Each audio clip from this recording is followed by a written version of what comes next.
आपण रोज इमारती बघतो, पूल बघतो, पण त्यांच्या बांधकामात जे सिमेंट वापरलं जातं त्याची क्वालिटी, त्याची गुणवत्ता याची खात्री कोण देतं? आज आपण ह्याच महत्वाच्या विषयावर बोलणार आहोत. आपल्यासमोर आहे साधारण पोर्टलँड सिमेंट IS 269 मानक यावरची माहिती. आणि आजच्या आपल्या चर्चेचा उद्देश आहे की हे IS 269 मानक नक्की काय आहे, ते इतकं महत्वाचं का आहे हे समजून घेणं. आणि गंमत म्हणजे हे सिमेंट विकायला भारतात BIS म्हणजे आपला ISI मार्क लागतोच. हो, अगदी ते अनिवार्य आहे. यावरूनच या मानकाचं महत्त्व लक्षात येतं. चला तर मग जरा खोलात शिरूया या विषयात. तर सुरुवात करूया अगदी बेसिक प्रश्नापासून. हे IS 269 आहे तरी काय? IS 269 हे एक भारतीय मानक आहे, स्टँडर्ड. हे विशेषतः साधारण पोर्टलँड सिमेंट म्हणजे OPC साठी आहे. हे मानक काय करतं तर सिमेंटची गुणवत्ता, तिची सुरक्षितता आणि ते कामात कसं परफॉर्म करेल म्हणजे त्याची कार्यक्षमता हे सगळं निश्चित करतं. अच्छा, आणि याची लेटेस्ट आवृत्ती कोणती आहे? सध्या आपण IS 269 2015 वापरतो. ही त्याची नवीनतम आवृत्ती आहे. ओके. या मानकांमध्ये मी वाचलं की सिमेंटच्या ग्रेडचा उल्लेख आहे. OPC 33, 43, 53 आणि काहीतरी 43S, 53S असं पण आहे. हे काय प्रकार आहेत? बरोबर. हे ग्रेड्स म्हणजे सिमेंटच्या ताकदीचे प्रकार आहेत. मुख्य म्हणजे त्याची 28 दिवसानंतरची किमान कॉम्प्रेसिव्ह स्ट्रेंथ, म्हणजे ते सिमेंट किती दाब सहन करू शकतं. अच्छा, म्हणजे तो आकडा थेट ताकदीशी संबंधित आहे. अगदी. तो आकडा MPa मध्ये असतो. म्हणजे 33 ग्रेड सिमेंट कमीत कमी 33 मेगापास्कल दाब सहन करेल. हा 33 ग्रेडचं सिमेंट साधारण कामांसाठी वापरतात, म्हणजे समजा प्लास्टरिंग वगैरे. 43 ग्रेड हा सगळ्यात जास्त चालतो, कॉमन आहे. बऱ्याच सामान्य बांधकामात म्हणजे M30 पर्यंतच्या कॉन्क्रीटसाठी हा उत्तम असतो. आणि 53 ग्रेड तो जास्त वाटतोय. हो, 53 ग्रेड म्हणजे जास्त ताकद. हा पूल, उंच इमारती किंवा जिथे खूप जास्त स्ट्रेंथची गरज आहे तिथे वापरतात. आणि ते S वाले ग्रेड्स 43S, 53S? हे ग्रेड्स खास रेल्वे स्लीपर्स बनवण्यासाठी आहेत. त्यांच्यासाठी काही विशिष्ट गरजा असतात, त्या पूर्ण करण्यासाठी हे बनवले जातात. इंटरेस्टिंग. म्हणजे कामाच्या गरजेनुसार वेगळे ग्रेड्स. पण ही ताकद येते कुठून? म्हणजे सिमेंट बनवण्याच्या प्रक्रियेत ह्या मानकांचा रोल काय असतो? बरोबर प्रश्न आहे. सिमेंट बनवायची प्रक्रिया पण रंजक आहे. ह्यात काय होतं की चुनखडी आणि चिकणमाती किंवा तत्सम कॅल्शियम आणि सिलिका असलेले पदार्थ एकत्र करतात.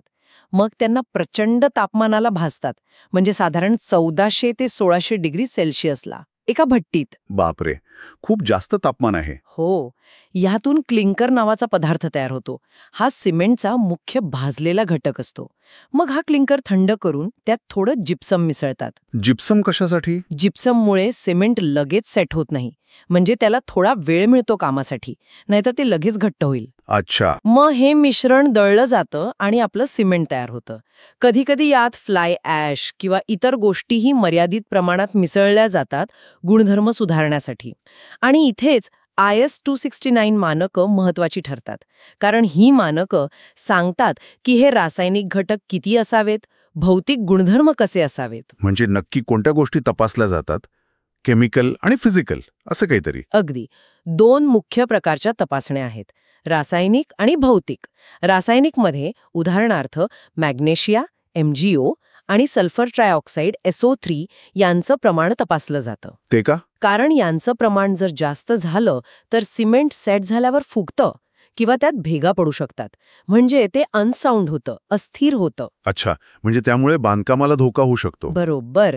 तसंच क्लोराईडचं प्रमाण पण महत्वाचं आहे, विशेषतः RCC कामांमध्ये. RCC म्हणजे ज्यात सळ्या वापरतात ते? हो, कारण क्लोराईड जास्त असेल तर त्या लोखंडी सळ्या गजू शकतात आणि मग स्ट्रक्चर कमजोर होतं, म्हणून क्लोराईड कमी ठेवावं लागतं. समजलं.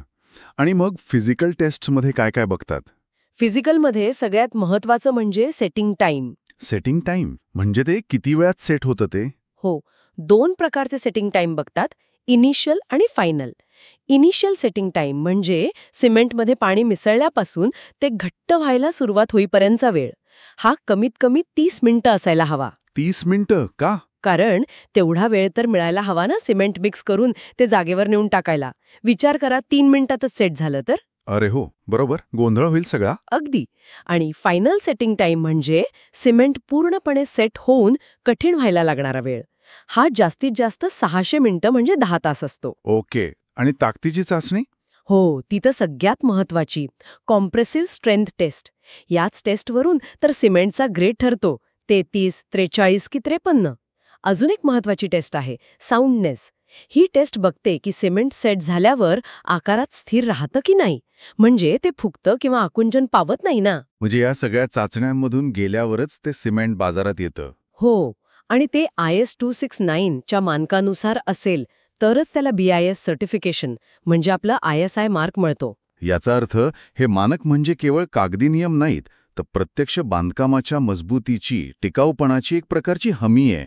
म्हणजे सामान्य घरांपासून ते मोठमोठ्या प्रकल्पांपर्यंत. अगदी बरोबर. पूल, धरणं, महामार्ग सगळीकडे याचा थेट परिणाम होतो. आणि हे BIS प्रमाणीकरण अनिवार्य असल्यामुळे काय होतं की बाजारात फक्त चांगल्या दर्जाचं, मानकांची पूर्तता करणारं सिमेंटच उपलब्ध होतं. हे ग्राहक आणि बांधकाम व्यावसायिक दोघांसाठीही खूप फायद्याचं आहे. एक विश्वास निर्माण होतो. खरंय. म्हणजे आजच्या चर्चेतून हे एकदम स्पष्ट झालं की IS 269 हे मानक भारतातल्या बांधकामासाठी किती महत्वाचं आहे. हे साधारण पोर्टलँड सिमेंटच्या गुणवत्तेचा आणि विश्वासार्हतेचा आधारस्तंभ आहे असं म्हणायला हरकत नाही. नक्कीच. यावर एक विचार करण्यासारखा मुद्दा पुढे येतो खरं तर. कोणता? जसं आपण बघितलं की रेल्वे स्लीपरसाठी 33S आणि 53S सारखे विशेष ग्रेड्स आहेत, तसंच भविष्यात आपल्या देशातल्या विशिष्ट गरजांसाठी, म्हणजे समजा किनारपट्टी भागात बांधकाम करायचं आहे किंवा भूकंप प्रवण क्षेत्र आहे किंवा अगदी बदलत्या हवामानाचा विचार करून अशा गरजांसाठी आणखी विशेष सिमेंट मानकांची गरज पडेल का? आणि नवीन बांधकाम तंत्रज्ञान जसे येतंय तशी ही मानकं किती वेगाने आणि कशी विकसित होत राहतील, हा एक विचार करण्यासारखा प्रश्न आहे, नाही का?